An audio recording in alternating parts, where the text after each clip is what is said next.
दोस्तों, एक बार की बात है, द्वारका नगरी में श्री कृष्ण भगवान के सखा मिलने के लिए आए। तो श्री कृष्ण भगवान ने पूछा, कहो सखा, क्या हाल है, कैसे आना हुआ। तो उस पर श्री कृष्ण के सखा ने कहा कि मित्रवर, हमें हमारे दिमाग में एक शंका है और एक सवाल है, कृपया उसका जवाब दे देते तो हम संतुष्ट हो जाते। तो श्री कृष्ण भगवान कहते हैं कि सखा बताओ, क्या समस्या है, क्या सवाल है। तो उस पर श्री कृष्ण के सखा कहते हैं, भगवान, हमें आप ये बताइए कि भवन की सीमा में कौन से वृक्ष लगाने शुभ होते हैं और कौन से वृक्ष अशुभ होते हैं। तो श्री कृष्ण भगवान जी कहते हैं कि सखा, मैं आपको एक कथा सुनाता हूँ, इसके माध्यम से आपको इसकी जानकारी हो जाएगी। तो कहते हैं कि मध्यकाल में एक नगरी हुआ करती थी। उस नगरी में धनेश्वर नाम के वैश्य रहा करते थे, जो विष्णु भगवान के परम भक्त थे और उनके घर में किसी भी प्रकार की कोई कमी नहीं थी। धन धान्य और समृद्धशाली व्यक्ति थे वो। भगवान ने उनको सब कुछ प्रदान किया था और खूब ठाट बाट से अमीरी में अपना जीवन बिता रहे थे। और उनकी पत्नी भी गृह कार्य में दक्ष और सुशील थी। लेकिन उनकी पत्नी अपने भवन के सामने जो भी उनको पौधे प्रिय लगे, उनका वो रोपण कर दिए,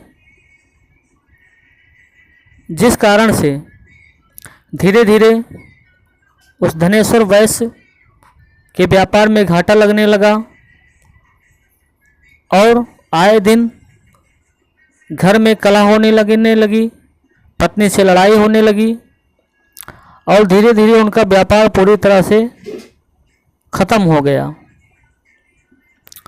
जब व्यापार ख़त्म हो गया, उधर पति पत्नी में आए दिन लड़ाइयाँ हुआ करती थी, गृह कलेश हुआ करता था। इस तरह से जब व्यापार उनका बंद हो गया तो अब घर में खाने के लिए अनाज तक नहीं बचे। तो उनकी पत्नी ने कहा कि जाओ कोई काम ढूंढो और करो।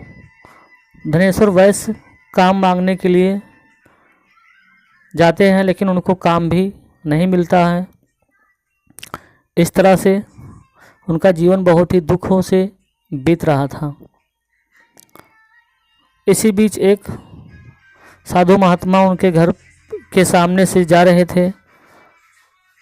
तो वो धनेश्वर वैश्य के घर के सामने रुके और धनेश्वर से कहा कि हम आपके यहाँ कुछ शाम हो चला है और कुछ समय के लिए हम ठहरना चाहते हैं और हम बहुत भूखे भी हैं, भोजन भी मिल जाता तो अच्छा रहता। धनेश्वर वैश्य ने कहा कि महाराज ठीक है, आप अवश्य रुक जाइए हमारे यहाँ। धनेश्वर वैश्य उस साधु महात्मा के चेहरे पर तेज देख रहे थे और उनको अपने घर में ले गए। लेकिन अब उनको भोजन कराने के लिए अन्न नहीं था। तो इसलिए धनेश्वर वैश्य पड़ोस में एक सेठ से कुछ धन मांगने के लिए गए। तो सेठ मना करने लगे। तो उनसे कहे, धनेश्वर वैश्य ने कहा कि आप हमको धन दे दीजिए, अगर हम धन वापस नहीं कर पाएंगे तो हमारा घर ले लीजिएगा। धनेश्वर वैश्य फिर बाजार जाते हैं और खाने पीने की चीज़ें लाते हैं और धनेश्वर वैश्य द्वारा उस साधु महात्मा को खूब अच्छे भोजन कराए गए। उस साधु महात्मा की आत्मा तृप्त हो गई और आतिथ्य सत्कार से वो साधु बहुत ही प्रसन्न हुए। तो उन्होंने कहा कि आप पुत्र बताओ, आपको क्या कामना है, मैं आपकी मनोकामना अवश्य पूरी करूँगा। तो धनेश्वर वैश्य कहते हैं कि महाराज, आपका आशीर्वाद ही मिल गया वही हमारे लिए बहुत है। लेकिन फिर भी एक सवाल है कि हमारे यहाँ दुख और दरिद्रता क्यों है और इसके कारण क्या है और इसके उपाय क्या हैं। तो इस पर महात्मा जी कहते हैं कि जब मैं आपके द्वार पर आया था तो तभी हम समझ गए थे कि आपके घर में दुख दरिद्रता है और आपका जीवन बहुत ही कष्टों से भरा है। ऐसा इसलिए हम जान गए थे क्योंकि आपके घर के सामने जो पेड़ हैं वो बहुत ही अशुभ हैं, उनको जल्द ही उखाड़ कर फेंक दीजिए और उनकी जगह पे शुभ पेड़ का रोपण कीजिए।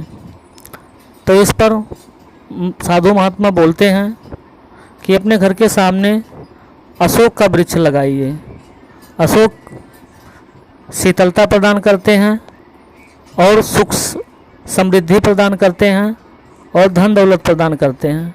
क्योंकि अशोक वाटिका में सीता माँ रहीं, अशोक वृक्ष ने माता सीता की बहुत सेवा की, तो माता सीता ने अशोक वृक्ष को वरदान दिया है कि जहाँ भी आप रहोगी वहाँ मैं सदा ही रहूँगी। और माता सीता साक्षात लक्ष्मी का स्वरूप हैं। तो इसलिए अशोक का वृक्ष लगाइए आप और अपने घर के सामने नीम का पेड़ लगाइए, क्योंकि नीम के पेड़ से भी दुख दरिद्रता आपके घर से दूर हो जाएंगी और सुख समृद्धि आना शुरू हो जाएंगी। तो इस तरह से कथा के माध्यम से श्री कृष्ण ने अपने सखा को शुभ और अशुभ वृक्षों के बारे में बताया और इस तरह से धनेश्वर वैश्य ने इन सभी शुभ वृक्षों का अपने घर पे रोपण किया और फिर से वो धनवान हो गए और अमीर हो गए, उनका जीवन सुखमय बीतने लगा। दोस्तों, अगर वीडियो आपको अच्छी लगी है तो वीडियो को लाइक कीजिए और इस जानकारी को शेयर कीजिए। यदि आप हमारे चैनल पर नए हैं तो चैनल को सब्सक्राइब कर लीजिए कि ताकि इसी प्रकार की महत्वपूर्ण जानकारी आपको हमारे चैनल पर तुरंत ही मिल जाया करे। फिर मिलेंगे आपसे इसी तरह की एक नई कथा में एक नई जानकारी के साथ।